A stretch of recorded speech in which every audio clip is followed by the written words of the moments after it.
Feroz, welcome to the show. Thank you so much for being here. Thanks for having me. I wish you could be here under better circumstances and we could talk about something more pleasant. But what we're going to talk about is not pleasant at all.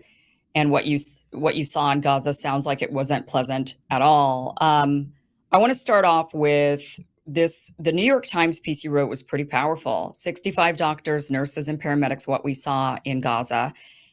First, tell us, before we get into what you saw more specifically, how did you go about finding these doctors and nurses and doing this research piece with the New York Times? How did this come about? Yes. Yeah, so in July, it was July 25th that we released the letter, I think, whatever the day after Netanyahu's speech, if you want to call it that, was in Congress. So me and 44 other healthcare workers that had been in Gaza, if I'm remembering right, released an open letter to the Biden administration on that day, calling for a ceasefire, an arms embargo on Israel and all Palestinian and Lebanese armed groups, and an increase in humanitarian aid and things like that, or basically calling for an end to the war or the attack on Gaza, whatever you want to call it. And uh, I had quite literally zero mainstream American media uh, reach out to me after that, except for the New York Times opinion board, which I thought was kind of shocking, because they were honestly the last people I thought ever would. And so they reached out and they said, we saw this open letter and we're interested in gathering these testimonies, and because with a letter you either sign it or you don't, right? Like I wrote the letter, I distributed it to some people that I knew, that I had more close contact with, who'd been to Gaza. We edited it together, and then Mhm. sent it around, to all sorts of other people that I could find that had been in Gaza, and almost everybody that I sent it to signed it. But nevertheless, it'd be hard for them to say, "Oh, but I didn't see this one thing that you mentioned. I didn't see that one thing." So the Times wanted to say, how many of these people actually saw children shot in the head on a regular basis? How many actually saw children dying of easily preventable diseases? How many actually saw universal psychiatric distress amongst children? I thought that was a very worthwhile thing to do. Um, Mhm. so I've just kind of grown this network, mostly through WhatsApp, of the physicians and other healthcare workers who've been in Gaza since October 7th. And yeah, just every team usually took a few people. This is back before the Rafah crossing was taken, when you could actually take a few people in at the same time. And the networks just kept growing. So it's all through personal contacts, that I've been able to find these folks. And yeah, almost everybody was willing to participate in the poll. Some people did want to remain anonymous. It was for two reasons. One, I think it was only 8 out of the 65, something like that. But it was for two reasons. One was because they have family in the West Bank or Gaza, and they were worried about them being harmed, which is a real concern. There's no doubt about that. But the other was workplace retaliation that people feared, which is also a very real problem in the American medical community right now. Unfortunately, when you talk about these things, but at the same time, I have to, just to give my own partners a shout out. My hospital and my partners, meaning the trauma surgeons I do my job with, are so incredibly supportive of me and the work I do. Otherwise, I wouldn't be able to do any of it. Okay, so you polled 65 different healthcare workers, and 57, including yourself, were willing to share the experiences on the record, and 8, you said, participated anonymously. This is a very real thing. It's been difficult for me to even get guests back on the show who are Palestinian. Um, Hmm. so many of them want to speak out. So many of them will privately say to me the things that they're experiencing or seeing, but they are so frightened for their family members that they just cannot. They really truly worry that they will be targeted, that their family members will be targeted. And so they just, I see prominent American Palestinians who've spent considerable amount of time in the West Bank, even building up businesses. And they would be some of the best to hear from because they hold American passports, but they live in the West Bank and they live under the Israeli occupation. They experience it as a Palestinian because once you spend about 3 years, they catch on to you. Even though Americans have free reign of Israel as if we're Israelis. Okay, they treat us really, really well over there. But if they find out you're Palestinian after about 3 years, then they say, "Oh, I see you're here and you're Palestinian American." They literally Mhm. stick something in their passports, which turns them into occupied Palestinians, and they're no longer allowed to travel. They get one special privilege, and that is they can ask the government for permission to fly in and out of Tel Aviv. But that's the only special thing they get that most Palestinians do not get. They have to go to Jordan to fly in and out. But the Americans, at least, that are treated like that can at least fly out of Tel Aviv, but only with special permission. They have to get I mean, it's just insane. But they won't speak up. I mean, they're really worried that they're going to be targeted in the West Bank, or their friends or family members are going to be targeted in Gaza if they have them there. I mean, it's just really, truly dystopian, the fact that people cannot speak up. Otherwise, they fear not just jail or censorship. They're feeling it's life and death for them. It's genuinely life and death. Yeah, Um, yeah, it is. There's a few layers to it. One is if you're in Gaza and you have fled, you probably still have family there, and how the Israelis keep track of where these people are. It's kind of incredible. I can't figure it out. But when the isn't Israelis that want to saying find somebody, something they though? haven't. Right. I mean, the fact that they can find people, they know where everybody is, they can find people, yet they blow everything up saying that they're in search of something or someone. And it's like, how do you release all of these videos of, oh, we've got these phone calls that we've been monitoring. We got these videos of them in the tunnels. It's like, how do you have all this monitoring?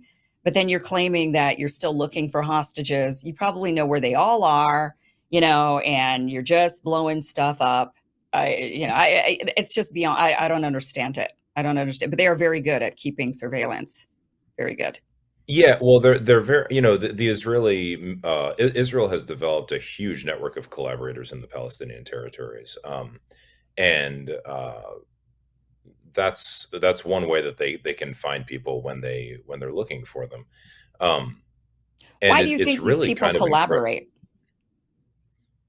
It's desperate situation, desperate times. There are sometimes political rivalries too. Like I'm certainly no expert in like internal Palestinian politics, but the two major rival factions are Hamas and Fatah, and I just so people know, I'm not Palestinian, I'm not Israeli, I'm not Jewish, I'm not Christian, I'm not Arab. I have about as much to do with this as someone like from Eastern Mongolia would. But so I'm not like in the culture. So I don't want if I make mistakes in that regard, somebody hopefully can Okay, forgive me. But sure. Hamas and Fatah have been at each other's throats for a very very long time. And in 2007, after Hamas won the Palestinian Legislative Council elections in 2006, in 2007, the U.S., Israel, and Fatah organized a coup in Gaza, and that this is widely reported on. It's not some obscure thing. And Hamas was able to overthrow, actually, kind of preempt the coup, and so they took over forcefully in Gaza at that point. And Fatah was basically thrown out of Gaza at that point. And Hamas, they announced that anybody could come back except for Mahmoud Dahlan, the head of Hmm. Fatah's internal security forces in Gaza at the time. And I happened to be in the West Bank at the time when all that happened. The and so so once Hamas kind of cleared Fatah out of Gaza as much as they could, the Israelis and Fatah did the same thing in the West Bank to Hamas, and they basically and this was a boon to Israel's project, to the Oslo project, because the whole purpose, even though the Oslo Accords are interesting because you can basically take everything they say as a declaration of principles, and you can realize almost immediately that that's exactly what the U.S. and Israel were trying to get rid of. So Hmm. the claim that the West Bank and Gaza are a single territorial unit that can't be divided, they immediately set about trying to divide Gaza from the West Bank. And Right. when Hamas won the election, and then they were able to divide these two territories from each other, and they've been doing that slowly ever since. And now it's basically impossible to travel between the two of them. So, but anyway, Right. sorry, that Right. was a long answer to the question of why are there collaborators. There's it's unfortunate, but there's always going to be collaborators in every situation. If you're watching your child starve, if your mother needs cancer treatment, if you want some semblance of preserving any kind of life for your family, in the especially with what Gaza is now. and you see a lifeline from an Israeli intelligence asset reaching out to you, you might take it. It's Yeah. I don't want to I don't want to pretend that I'm so much holier than thou that I would never do such a thing. Right. No, I agree with you completely. I think that there's a lot of reasons, you bring up really great points as to why a person might make that decision. I think a lot of people on the outside that want to believe a certain narrative might say, oh, they're collaborators because they know that they're on the wrong side, or that, the Israelis are on the right side. And that's just not the case. I mean, threat of force, of course they could always threaten your family members if you don't collaborate. There's always that, but there's also, just like you said, you have a family member, you want to get out, you want to save your children, you want to save your family member that needs treatment and access, or even just the political. I mean, you bring up a really great point about the politics of it, of, a lot of Palestinians understand, I mean, a lot of us understand, especially now, that the Hamas and the propping up of Hamas and keeping Fatah and Hamas as the different entities controlling the different territories, that has kept Palestine divided. A lot of Palestinians are fully aware of this. They know that in order to unite, in order to have a Palestinian nation, they need to be united. So I could see where a lot of Palestinians would be fighting against Hamas or collaborating against Hamas in order to create a unified political system. And that would be a political motivation to even turn on them and to try to say, no, we got to be run Mhm. by one so that we can be one nation. I mean, that's the only, and it's the only path forward for them. Okay. Yeah. Yeah. I want to get to what you guys all saw. Did you, when you reached out to these various different healthcare workers who spent time in Gaza, did you ever have any who said to you, Feroz, you're wrong? Not only, yes, I saw these things, but it's war. This is this wasn't intentional shootings of children in the head. These were all, I mean, did you just have any healthcare workers that just completely disagreed? No. The people who had a so I was there with a Jewish American orthopedic and hand surgeon named Mark Perlmutter. He, as far as I know, is the only person of Jewish descent who has been into Gaza as a healthcare worker since October 7th. And certainly, I could be wrong about that. I can't say I have an encyclopedic knowledge, but he's the only one that I'm aware of. And Mark didn't know much about the conflict when he got there. He had been doing some telemedicine, meaning like talking on video conference, trying to help people put on trying to do orthopedic operations properly. And he kept seeing these X-rays, and he was like, "What the heck is going on over there? Why are these operations being done so badly?" So then he asked, "Who are you an orthopedic attending?" And the poor person on the other side says, "No, I'm a medical student." And he said, "Well, where's the surgeon?"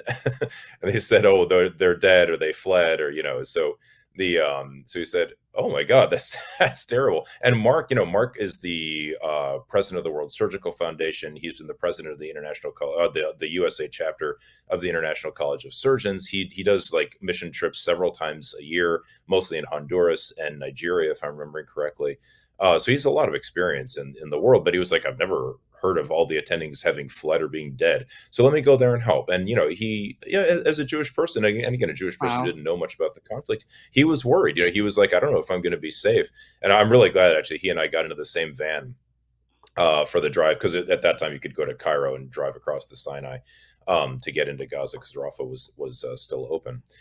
So we spent like 9-10 hours in the same van, uh, and he was, and so I told him, "Mark, I've lived in the West Bank. I've never been in Gaza, but I'm telling you, if Gaza is anything like the West Bank, you will find less anti-Semitism here than anywhere else on planet Earth. And I know you Mhm. won't believe me until you're there." And once he got there, he was like, "I can't believe." He was like, I was sure you were BSing me, but I can't believe how welcoming these people are."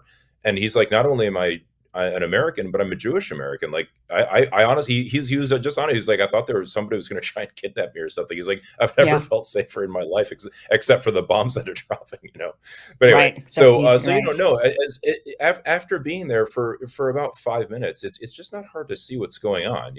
How can you keep having mass casualty events coming in this often? How can children, like, Mark's been on CBS Sunday Morning News and things like that. And I can't remember exactly what he said, but it was something like he had a day, or maybe I can't remember if it was one day or different days, but where a child came in who had clearly been shot center mass in the chest, had fallen. And yeah, it's hard to make these determinations exactly, but just based on the path of these bullets that hit the kid, hit him here. And this is a small kid, like, I think 7, 8, 9 years old, fell onto the ground. And then when he fell, another bullet hit his head. It's very hard to argue that that's an accident. Could it theoretically be accidental by the laws of physics? Yeah, sure. But that's unlikely. And then there was another, I remember there was a moment that really kind of, I could see it kind of change Mark in real time. And it was when Mark and I wrote a Politico article when we got back, and we talked about a nurse named Tamer. He was a surgical nurse at Indonesian hospital. He had been operating, and he had been shot in the leg while operating. The Israelis, or his own team, fixed him up. The Israelis took him from his hospital room the next day, tortured him, starved him, and then dumped him naked on the side of a road in Gaza. And after about 45 days, destroyed his right eye. His right eye had to be removed when he got out. Like, just a horrendous situation. When he was 29 when we met him, I thought he was 75. Like, not exaggerating. You could, if anyone, the Politico article is freely available. Anybody, you don't need to paywall or anything, so anybody can go look at the pictures. But Mark, we were there during Ramadan, so we were eating the iftar meal. Usually some rice and vegetables at that point, and Mark said, "Gosh, I just can't believe they did this to this guy. Why would they treat a healthcare worker like this? This doesn't make any sense." And it was me and Amani. She was the physical therapist that came to Gaza with her team. We were standing there because he was really upset about it. We had our hands on his shoulders, trying to make him know it's okay. And we looked at each other and we thought, should we tell him? Let's tell him. And I said, Mark, you've seen them shooting kids. Why do you think they wouldn't torture a nurse? And I don't like take any pride in this because Mark is a dear friend now, but you could literally just see like his thought about like everything that he had ever learned about Israel, about it just all came crashing down in like an instant, and he just didn't know. It was sad to see, actually, but it was good for him. He's become very outspoken since then, but these are tough things for people to go through sometimes. But anyway, point being, those are the kinds of revelations that people have had. Not that everyone who goes there sees the same thing. It's just not hard to see. Thank you so much for watching. This was just a clip from the longer, larger show that you can catch Monday through Friday, 5 p.m. Pacific, 8 p.m. Eastern, at KimIversonShow.com. That'll route you to the platform where you need to be in order to get the full uncensored show every Monday through Friday, 5 p.m. Pacific, 8 p.m. Eastern. Click on that link, watch the full interview. See you there.